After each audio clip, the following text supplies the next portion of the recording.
प्यारे दोस्तों, जय हिंद। कैसे हैं आप सब?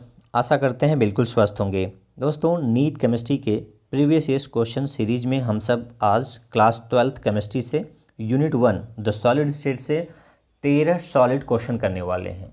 यानी ये क्वेश्चन आपके नीट केमिस्ट्री में पूछे ही जाएंगे, चाहे जिस कंसेप्ट से हो बने हो, जिस टॉपिक से बने हो, लेकिन पूछे जाएंगे ज़रूर एक दो प्रश्न।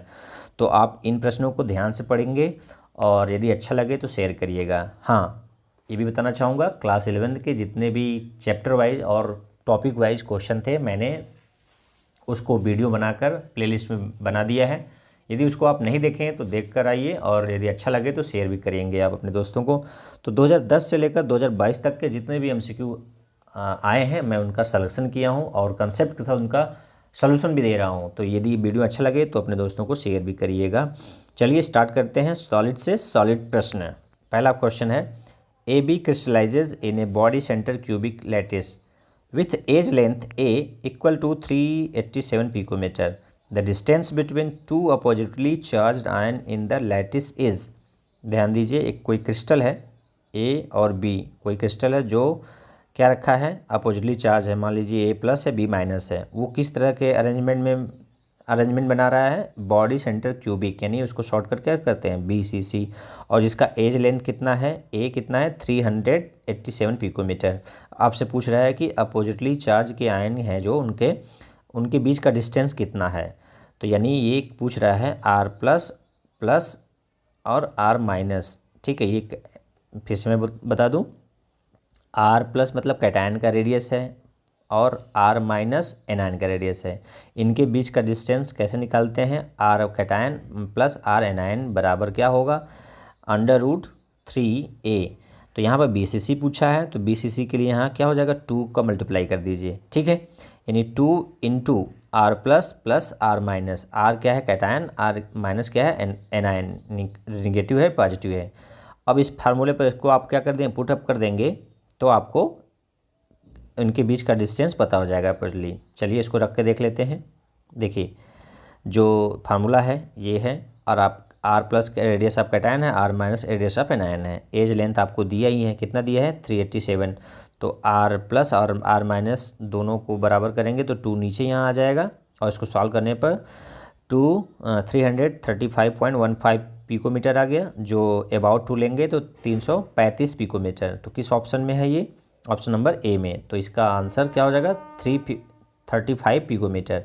कैसे निकालना है, ये आपको फार्मूला याद रखना है। BCC के लिए क्या याद रखना है, 2 × R cation plus R anion, जो किसके इक्वलेंट होगा, √3a के। ठीक है, और यदि आप रेडियस और एज लेंथ के बीच रिलेशन याद रखे हैं तो उससे भी ये ट्रिक बन जाएगा कि यहाँ पर 4R होता है और यहाँ पर √3 होता है। तो ये राइट हैंड साइड वाला तो क्या है, बराबर है, लेफ्ट वाला भी बराबर है। आप इसको देखने का थोड़ा सा तरीका चेंज कर लेंगे, तो जो R+ है और R- 2R हो गया, तो 2R और इंटू 2 कर देंगे तो 4R के इक्वलेंट हो गया कि नहीं, हो गया। लेकिन यहाँ पर कैटायन एनायन के रूप में पूछा है, इसलिए आपको इस स्प्लिट फॉर्म में स्प्लिट करना है। ठीक है, चलिए क्वेश्चन नंबर अगला। A solid compound XY has NaCl structure. If the radius of cation is 100 picometer, the radius of anion Y- will be।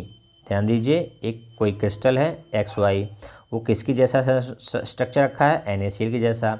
यदि कैटायन का रेडियस 100 पिकोमीटर है तो एनायन का रेडियस पूछ रहा है। गजब का क्वेश्चन है, गजब का आंसर भी होगा। तो इसमें आपको याद होगा, नहीं याद हो तो याद कर लीजिए। क्या याद करना है कि जो स्ट्रक्चर है, टाइप ऑफ स्ट्रक्चर, यदि जिंक यानी जिंक ब्लेंड के रूप में है तो उसका जो रेडियस रेशियो होगा वो 0.225 से 0.414 के इक्वलेंट होगा। ठीक है, तो वो जिंक ब्लेंड का क्या होगा, रेडियस रेशियो क्या होता है, रेडियस ऑफ कैटायन और रेडियस ऑफ एनायन का रेशियो क्या कहलाता है, रेडियस रेशियो। और यदि सोडियम क्लोराइड का स्ट्रक्चर टाइप रखा है तो वो जो अरेंजमेंट कहलाता है ऑक्टाहेड्रल, और उसमें जो रेंज होगा वो 0.414 से 0.732 के बीच होता है। ठीक है, तो यहाँ पर पूछ रहा है, बता दिया है आपको कि सोडियम क्लोराइड के जैसा स्ट्रक्चर रखा है और उसका ऑक्टाहेड्रल अरेंजमेंट होगा। अच्छा, कोऑर्डिनेशन नंबर कभी कभी पूछ लेता है, तो कोऑर्डिनेशन नंबर कितना होगा, 6, क्योंकि कभी कभी क्या पूछ लेता है, NaCl में Cl का कोऑर्डिनेशन, क्लोराइड का कोऑर्डिनेशन नंबर या सोडियम का कोऑर्डिनेशन नंबर, तो दोनों का ही क्या है 6 है और 6 है।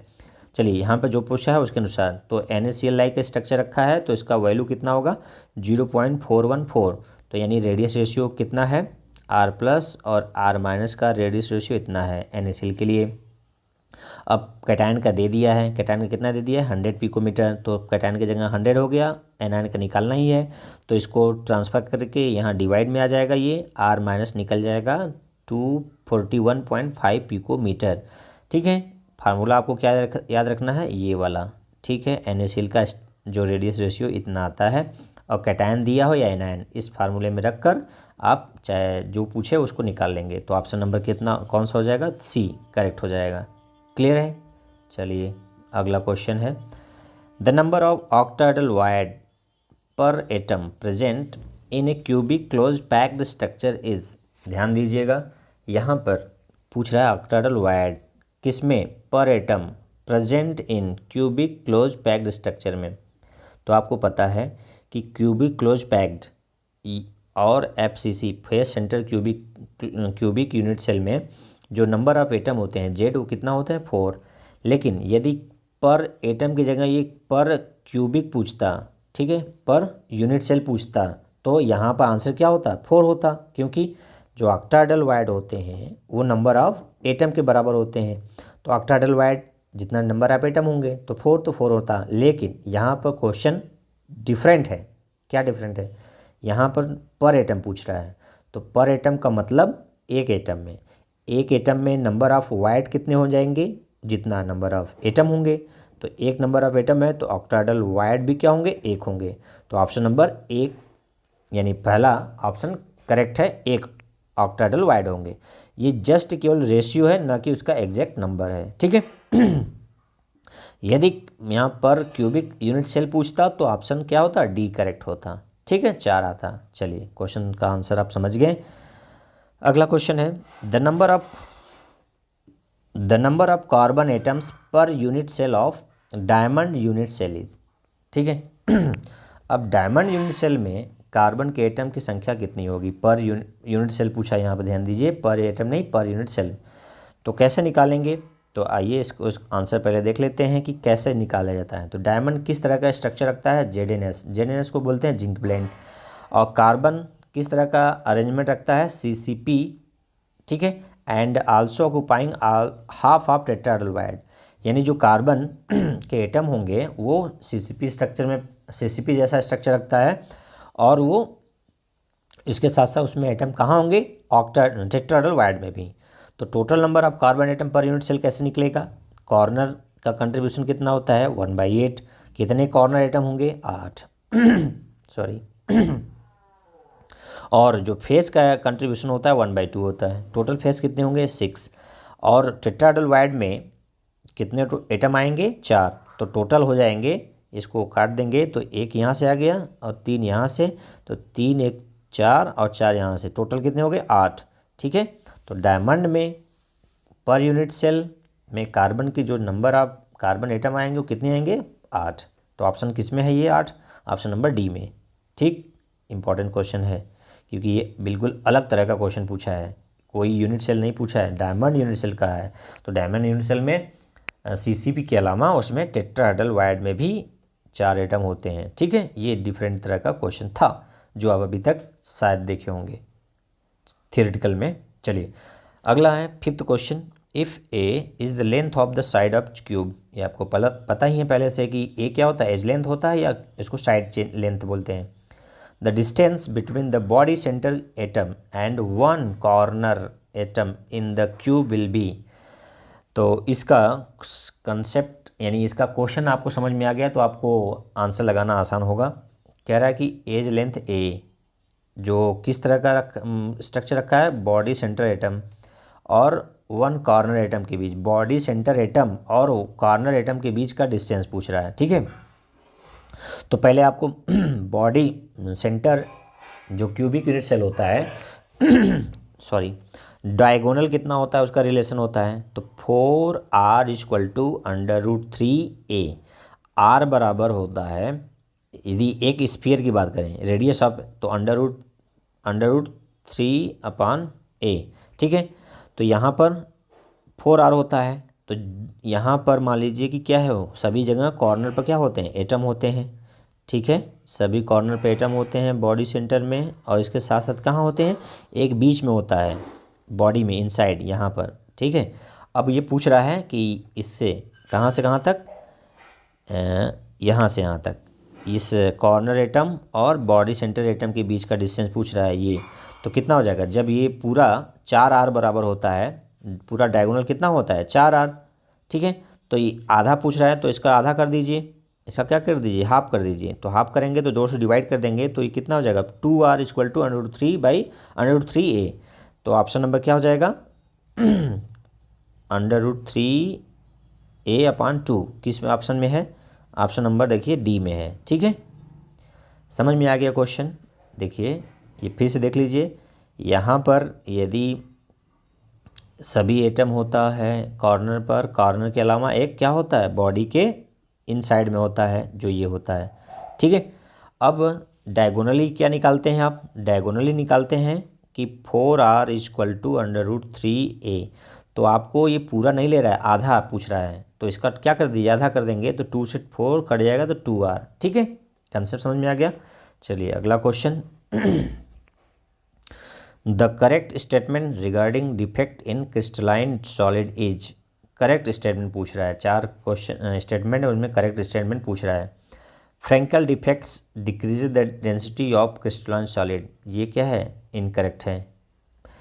Frenkel defect is a dislocation defect, बिल्कुल करेक्ट स्टेटमेंट है। सी देखिए, Frenkel defect is found in highlights of alkaline metal, बिल्कुल स्टेटमेंट इनकरेक्ट है। Schottky defect have no effect on density of crystalline solid, incorrect है। तो option B केवल correct है, और सब क्या है, इनकरेक्ट है। क्लियर है, सॉलिड में जो आप डिफेक्ट पढ़े होंगे फ्रैंकल और शॉर्टकी, बहुत ही बार ये पूछे गए क्वेश्चन, इसलिए इसको आप पढ़ लीजिएगा, नहीं पढ़े होंगे तो। चलिए अगला question. In calcium fluoride having the fluoride structure, the coordination number for calcium ion Ca2+ and fluoride ion F-R respectively, क्या होगा, कैल्शियम आयन का और फ्लोराइड आयन का कोऑर्डिनेशन नंबर पूछ रहा है, और स्ट्रक्चर कैसा बता रहा है, फ्लोराइड स्ट्रक्चर। तो आपको पता है कि एक कैल्शियम 8 फ्लोराइड आयन से घिरा होगा, और एक फ्लोराइड आयन 4 कैल्शियम आयन से घिरा होगा। तो इसका जो जितना एटम से डायरेक्ट घिरा होता है वही उसका कोऑर्डिनेशन नंबर होता है। तो कैल्शियम आयन का कोऑर्डिनेशन नंबर क्या हो गया, 8, और फ्लोराइड आयन का कोऑर्डिनेशन नंबर कितना हो गया, 4। तो 4 8 क्या पहले दिया है, कैल्शियम, तो कैल्शियम के लिए 8 और फ्लोराइड के लिए 4, तो ऑप्शन नंबर क्या हो जाएगा, सी करेक्ट हो जाएगा। ठीक है ना, जो जिस क्रम में पूछे उस क्रम में आ गया 8 और 4। तो इस तरह से ऑप्शन सी क्या है, करेक्ट है, 8 और 4। 16 में आया है, 16 वाला क्वेश्चन थोड़ा कठिन लेवल का था नीट में। चलिए अगला क्वेश्चन है, which is the incorrect statement, ध्यान दीजिए यहाँ इनकरेक्ट पूछा है, ऐसा ही क्वेश्चन पहले आया था लेकिन वहाँ करेक्ट स्टेटमेंट पूछा था, अभी इनकरेक्ट पूछ रहा है। क्या पहला स्टेटमेंट क्या है, density decreases in case of crystal with Schottky defect, Schottky defect में डेंसिटी क्या होता है, डिक्रीज करता है, ये बिल्कुल करेक्ट स्टेटमेंट है। अगला है, हमें तो इनकरेक्ट छाटना है। NaCl solid is insulator, silicon is semiconductor, silver is conductor, और quartz is piezo electric crystal, बिल्कुल करेक्ट पूछ रहा दे रहा है ये भी स्टेटमेंट क्या है, करेक्ट है, यानी पहला करेक्ट है, दूसरा करेक्ट है। तीसरा देखते हैं, Frenkel defect is favoured in those ionic compounds in which size of cation and anions are almost equal, ये क्या है, इनकरेक्ट है, ये क्या है, सी इनकरेक्ट। लेकिन हमें चौथा भी पढ़ना है। FeO 0.98 has non stoichiometric metal deficiency defect, ये भी क्या है, इनकरेक्ट है। हमें जो नॉन स्टोक्योमेट्रिक मेटल डिफिशियंसी में आयरन का रेशियो क्या होता है, ऑक्साइड से कम होता है, यानी ये होना, यदि 9.8 होता आयरन और ऑक्साइड 1 होता तो करेक्ट होता, यहाँ पे तो क्या है, इनकरेक्ट है। तो इसमें संयोग है कि 2 ऑप्शन क्या है, इनकरेक्ट हैं। तो 1 मल्टीपल चॉइस वाले में एक ही ऑप्शन सही होता है, तो संयोग है इसमें कि 2 हो गया। तो आपको केवल कंसेप्ट सीखना है, न कि आंसर को रटना है। तो कंसेप्ट पता हो गया कि फ्रैंकल डिफेक्ट क्या होता है, जब कैटायन छोटा होगा एनायन बड़ा होता है तब ये डिफेक्ट होता है, जबकि ऑलमोस्ट सेम कर रहा था, ये गलत हो गया है, इनकरेक्ट है। और ये वाला भी क्या है, मेटल में मेटल डिफिशियंसी होती है, न कि ऑक्साइड आयन। तो इस तरह से ए और बी करेक्ट है और सी डी क्या है, इनकरेक्ट है। तो 2 ऑप्शन इसमें सही हो गए हैं। ठीक है, अगला 9th क्वेश्चन थोड़ा हाई लेवल क्वेश्चन है, हाई थिंकिंग लेवल क्वेश्चन है। Iron exhibit BCC structure at room temperature above 900 degree Celsius. It transforms to FCC structure. The ratio of density of iron at room temperature to that at 900 degree Celsius, assuming molar mass and atomic radii of iron remains constant with temperature is। ध्यान दीजिए, आप यदि density, atomic edge length, atomic mass और Avogadro number में relation जानते होंगे तो क्या होगा, ये आप क्वेश्चन आसानी से कर पाएंगे। केवल आपको मैथमेटिक्स करना है, ना कि उस पर न्यूमेरिकल करना है। तो यहाँ ध्यान दीजिए, यहाँ पर BCC के लिए एटॉमिक जो नंबर ऑफ एटम आते हैं कितने आते हैं पर यूनिट सेल में, 2, और FCC के लिए 4। ठीक है, और रेशियो क्या, रिलेशन क्या होता है, डेंसिटी बराबर क्या होता है, Z/m/A³ मतलब Na क्या है, एवोगाड्रो नंबर। ये दोनों के लिए लगा दीजिए, एक रूम टेम्परेचर के लिए लगा दीजिएगा, एक 900 डिग्री सेल्सियस पर। क्वेश्चन आपको समझ में आ गया है ना। क्वेश्चन में ये कह रहा था कि आयरन BCC स्ट्रक्चर रखता है जो 900 डिग्री सेल्सियस पर बदल जाता है, किसमें, FCC में बदल जाता है, और BCC और CFC में बदल गया तो उसके डेंसिटी में क्या रिलेशन है या रेशियो है वो आपको निकालना है। ठीक है, तो डेंसिटी का फार्मूला मैं बताया आपको कि D=Z/m/A³ जहाँ पर Z क्या है, number of atom per unit cell है, M एटॉमिक मास है यदि एलिमेंट है, तो A क्या है, एज लेंथ है, Na क्या है, Avogadro number, D for density है। तो एक बार रूम टेम्परेचर के लिए निकाल लीजिए, एक बार 900 डिग्री सेल्सियस, दोनों का रेशियो, तो फार्मूला पुट करके उनमें वैल्यू पुट कर दीजिए, आपको कैलकुलेट करके निकल आएगा। ठीक है, तो इसको रखने पर BCC का क्या है, 2 है, और FCC का क्या है, 4 है, और उसके बाद A का वैल्यू, R का वैल्यू रख देंगे, और जबकि एटॉमिक मास और क्या एटॉमिक रेडियाई दोनों ही कांस्टेंट है, तो ये R क्या हो जाएगा, कैंसिल हो जाएगा, MM क्या हो जाएगा, कैंसिल हो जाएगा। इस तरह से आपको इसमें रेशियो मिल जाएगा √3 और अपान 4 √2 है। तो ऑप्शन नंबर किस में है, C में। ठीक है, आंसर नंबर C करेक्ट हो जाएगा। हाई थिंकिंग लेवल क्वेश्चन था, थोड़ा सा इस तरह से क्वेश्चन तो आता ही आता है। अगला क्वेश्चन है 10वां। A compound is formed by cation C and anion A। The anions form hexagonal closed packed HCP lattice and the cation occupies 75% of octahedral voids. The formula of compound is।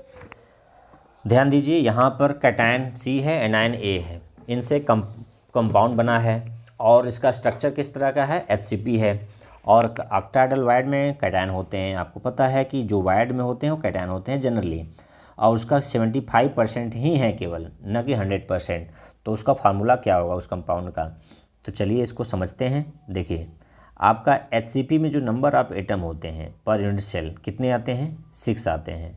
ठीक है, कैसे आते हैं आपको अगले question में बताएंगे, पर बस ये आपको याद रखना कि BCC में नंबर ऑफ एटम कितने होते हैं, 2, FCC में कितने होते हैं, 4, और सिंपल में कितने होते हैं, 2। तो 2 FCC में 4, BCC में 2, सॉरी सिंपल में 1 होते हैं। सिंपल में कितने होते हैं, 1, केवल कॉर्नर से होते हैं। ठीक है, तो 1, 2, 4 और 6, हेक्सागोनल में 6। तो आपको अभी इस तरह से नया वाला क्वेश्चन आ गया कि HCP में कितने होते हैं, 6। और ऑक्टाहेड्रल वाइड कितने होंगे, जब नंबर ऑफ एटम 6 हैं तो HCP में वाइड कितने होंगे, 6 होंगे, और वाइड में कैटायन ही भरे जाते हैं। और number of anion per unit cell कितने होंगे, जितना कि नंबर ऑफ एटम होते हैं वही उसके एनायन के क्लोज जो स्ट्रक्चर में सम्मिलित होते हैं वही होते हैं, तो 6 हो गए। ठीक है, फिर से सुन लीजिए, HCP में जो नंबर ऑफ एटम होते हैं 6 हैं, तो जो ज्योमेट्री जो बनाया है वो कितने होंगे, 6 होंगे, और जितने number of atom unit cell में होंगे वही वो उतने वाइड में होते हैं, इसलिए ऑक्टाहेड्रल वाइड भी 6 होंगे। अच्छा, अब जो C है उसका केवल 75% ही पैकिंग में सम्मिलित है, मतलब वाइड में प्रेजेंट है, तो 75/100% हो गया इंटू 6, क्योंकि 6 एटम का ही हमें 75 निकालना है, तो 9/2 आ गया। तो C कितना है, 9/2 है, A कितना है, 6 है। यदि सिंप्लीफाई करेंगे इसको तो इसको देखिए इसको सिंप्लीफाई कैसे किया गया, यहाँ पर C9/2 है, ए कितना है 6 है, तो ये 2 का 6 में मल्टीप्लाई कर दीजिए तो कितना हो जाएगा C9A12। अब इसको रेशियो 9:12 है तो काट देंगे सिंप्लीफाई करने के लिए, 3 3 जा 9 और 3 4 जा 12, तो C3A4 आ गया। तो ऑप्शन क्या है, किस में दिया है, C3A4। ऑप्शन नंबर देखिए कहाँ पर है, ऑप्शन नंबर डी में। इस तरह से एक प्रपोर्शन बनेगा। सॉल्यूशन समझ में आया, नहीं समझ में आया तो आप कमेंट करेंगे, यदि समझ में आया तो भी कमेंट करिएगा कैसा लगा आपको। अगला क्वेश्चन है 11वां। An element has a body centre cubic BCC structure with a edge length of 288 picometre, the atomic radius is. देखिए रिलेशन आ गया आपको किसके बीच, BCC के लिए रेडियस और एज लेंथ के बीच रिलेशन आ गया। तो उसमें ए का वैल्यू दे दिया है, ठीक है, तो आपको पहले रिलेशन पता होना चाहिए। तो चलिए मैं रिलेशन आपको बता देता हूँ सबका। जो सिंपल क्यूबिक यूनिट सेल होता है उसमें एज लेंथ ए और रेडियस ऑफ एटम के बीच क्या रिलेशन है, ए इक्वल टू 2r। यदि r निकालना चाहेंगे तो a/2 कर दीजिए, ठीक है, a/2।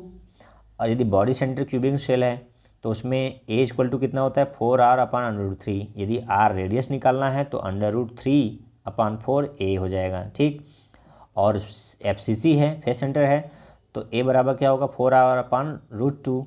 और r निकालना है तो a √2/4 है, उसको सिंप्लीफाई करेंगे इसको तो क्या आ जाएगा, r बराबर आ जाएगा a/2√2 है, क्या है, r बराबर a/2√2 है। ये रिलेशन हो जाएगा FCC के लिए। तो हमसे अभी पूछा है BCC के लिए, तो किसके बीच रिलेशन पूछा है, r इसको और a के बीच।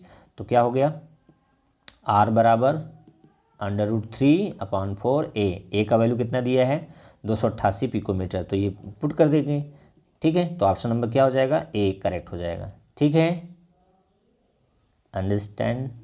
चलिए अगला question, right option for the number of tetrahedral and octahedral voids in hexagonal primitive unit cell are. देखिए इस तरह क्वेश्चन आ गया, जो आप डायमंड में पढ़े होंगे उस तरह से क्वेश्चन है। नहीं, डायमंड में तो BCC था। अभी इसके पहले क्वेश्चन क्या था, इसको यहाँ पर, हाँ, SCP में 6 एटम कैसे आते हैं उससे रिलेटेड क्वेश्चन है। तो चलिए इसको आपको वहाँ से सोल्यूशन मिल जाएगा। तो देखिए right option for the number of tetrahedral and octahedral voids in hexagonal primitive unit cell. तो हेक्सागोनल प्रिमिटिव सेल में 6 एटम होता है, ठीक है। 6 एटम कैसे होता है अभी दिखाएंगे। और जो टेट्राहेड्रल वायर्ड होते हैं उसका ठीक होता है नंबर ऑफ 2n, यानी n क्या है, नंबर ऑफ एटम है। तो एटम कितने थे 6, तो 6 दूना 12 टेट्राहेड्रल हो जाएंगे वायर्ड, ठीक है। और ऑक्टाहेड्रल वायर्ड कितने होते हैं, जितने की नंबर ऑफ एटम होते हैं। तो नंबर ऑफ एटम कितने थे 6, तो 12 टेट्राहेड्रल वायर्ड और 6 ऑक्टाहेड्रल वायर्ड। किस ऑप्शन में है, 4 में। अब ये 6 कैसे आता है इसको समझ लीजिए, ठीक है। चलिए नंबर ऑफ एटम, नंबर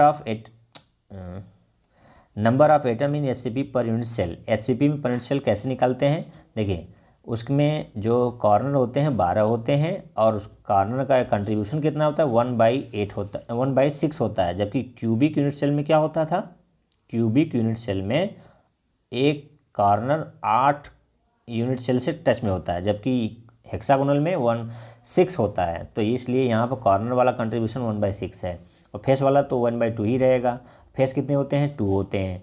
और बॉडी इनसाइड बॉडी कितने होते हैं, 3, ठीक है। फिर से सुन लीजिए, 6 कॉर्नर, सॉरी 12 कॉर्नर जिसका कंट्रीब्यूशन 1/6 होता है पर एटम, और 2 फेस कंट्रीब्यूशन 1/2, और 3 बॉडी के सेंटर में होते हैं। तो इसलिए टोटल कितना हो गया, तो 12 इंटू 1/6 यानी 2, 1/2 इंटू 2 इंटू 1, तो 3 4 3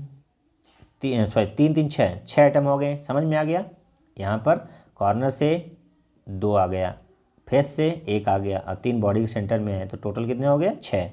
इसलिए नंबर ऑफ एटम 6 हो गए हैं। तो टेट्राहेड्रल वायर्ड 2n के बराबर होता है, तो 12 टेट्राहेड्रल वायर्ड होंगे और ऑक्टाहेड्रल 6 हो जाएंगे। तो ऑप्शन नंबर क्या हो जाएगा, ऑप्शन नंबर 4 करेक्ट हो जाएगा, ठीक है। क्वेश्चन समझ में आ गया, आंसर भी कंसेप्ट के साथ। चलिए अगला क्वेश्चन, लास्ट क्वेश्चन 2022 में आया है। Copper crystallises in FCC unit cell with edge length of 3.608 into 10 power minus 8 centimeter.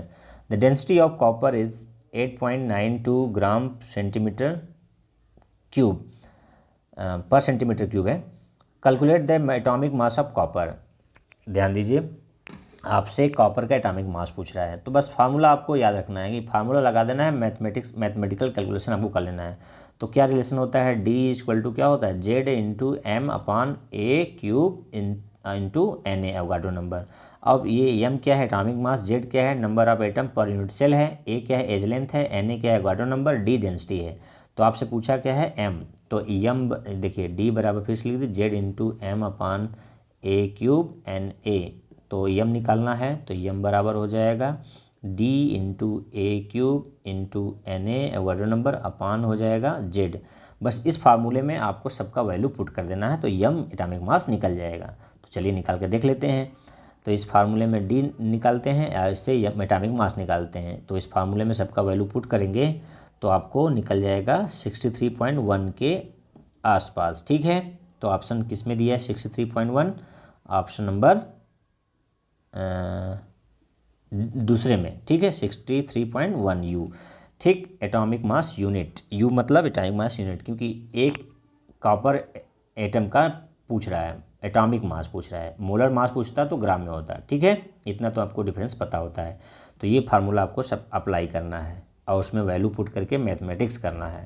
तो मैथमेटिक्स में गलती थोड़ा हो सकता है क्योंकि इतना लंबा क्यूब करना है, यहाँ पर क्या करना है, क्यूब, तो थोड़ा लंबा समय लग जाएगा. फिर भी जो पावर में होते हैं वो तो आसान हो जाते हैं, ये इसको क्यूब करना था, ये भी समय लगता है. चलिए, तो ये वीडियो आपके लिए बना और आपको कैसा लगा कमेंट बॉक्स में लिखें. ये क्लास 12th के से स्टार्ट हुआ है जो कि अब पूरे चैप्टर का चलेगा. तो वीडियो अच्छा लगे तो शेयर और न अच्छा लगे तो कारण सहित आप कमेंट लिख सकते हैं. आज के लिए इतना ही. जय हिंद, जय भारत.